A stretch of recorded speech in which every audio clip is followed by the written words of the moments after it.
Hey, this is Michael Lindsay from Vital MX, and we're out at Pala Raceway today with the 2016 Suzuki RM-Z450. Honestly, the 2016 Suzuki is almost no different than the 15. Only thing is different is graphics and an updated launch control. Considering I did this last year on the 15, brought out a buddy of mine, Justin Mulford, to spin some laps on it and give us some feedback. It's always cool to bring somebody else out and get a little bit of a secondary opinion. A lot of the changes we made initially with the bike were some of the exact same things I did last year. Honestly, the bike was a little bit soft in the front. The first thing you can notice with Justin on it is just the front end diving through a little bit this morning. He was complaining about the rear end coming up and kicking him and the front knifing as it entered corners. He was complimenting how easy it was to get forward on the bike, but at the same time how quickly the weight was transferring. So went through and we bumped up the PSI on the fork, both the inner and the tack, just to try to bring an overall stiffness to the fork. And then we also made a couple little other adjustments just to try to get to hold up. And then we also slowed down the rebound in the rear and opened up the high speed just to overall balance out the bike, get that front up more and get that rear down more to make it more tractable, more balanced. The RM-Z450's engine's been pretty similar the last couple years.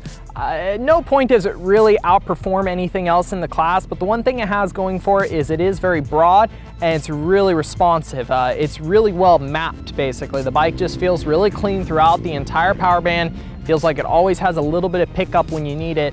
There's nothing too extreme to it. It's not by any means slow, but at the same time, it doesn't really ever catch you off guard or do anything you don't expect it to. It just has a nice little bit of power here and there when you need it. Some guys may be looking for a little bit more punch, but honestly, it makes it an easy bike to ride when you jump on it.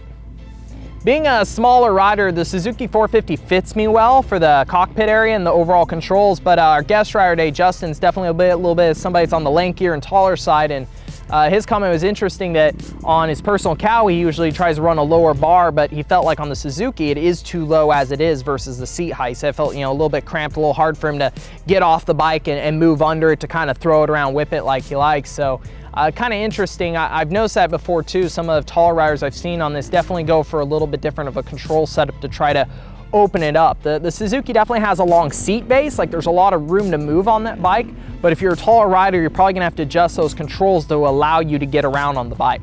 The bright side with the Suzuki RM-Z450 is you're buying a bike that has been pretty similar for the last few years.